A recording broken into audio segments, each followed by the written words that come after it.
God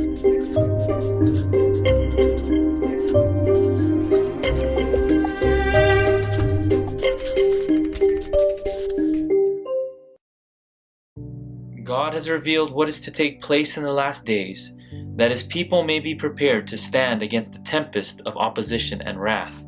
Those who have been warned of the events before them are not to sit in calm expectation of the coming storm, comforting themselves that the Lord will shelter His faithful ones in the day of trouble. We are to be as men waiting for their Lord, not in idle expectancy, but in earnest work with unwavering faith. It is no time now to allow our minds to be engrossed with things of minor importance. While men are sleeping, Satan is actively arranging matters so that the Lord's people may not have mercy or justice. The Sunday movement is now making its way in darkness.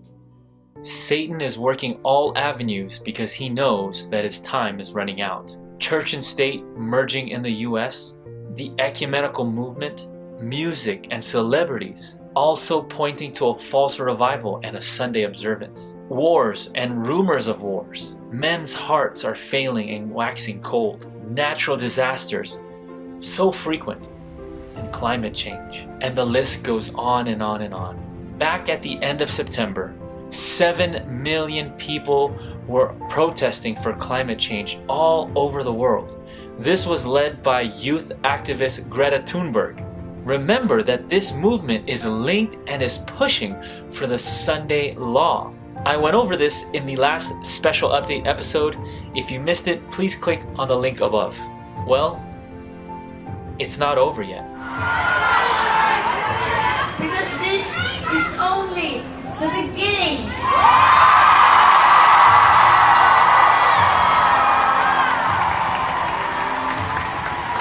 Change is coming, whether they like it or not.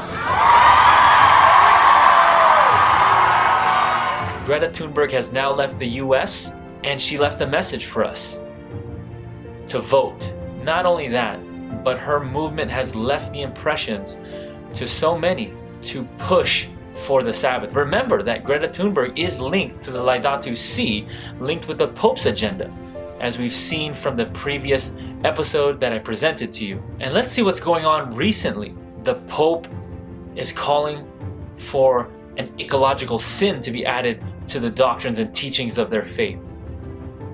And in May 2020, they're signing a pact which is more geared towards educating children and all the way to adults. And if you look, as some of you may know, I do teach online, and look at what's appearing in some of the material that we're teaching the children.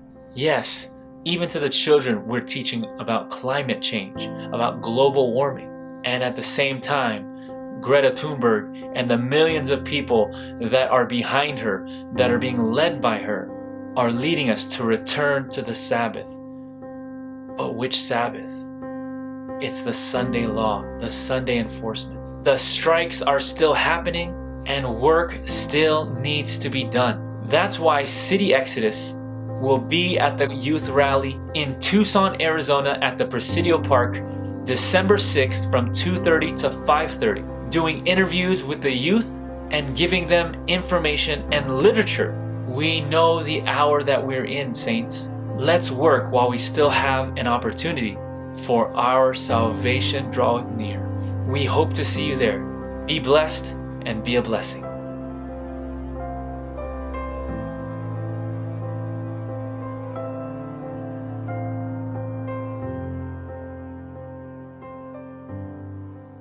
Right now, there's a spiritual war against the commandments of God, specifically the fourth commandment. That's why we need your help to spread this message and to counter their message.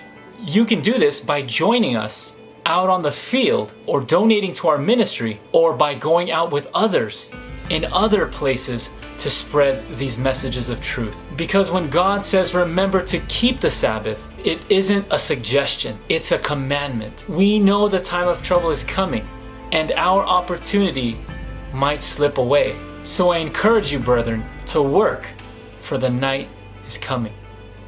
Maranatha.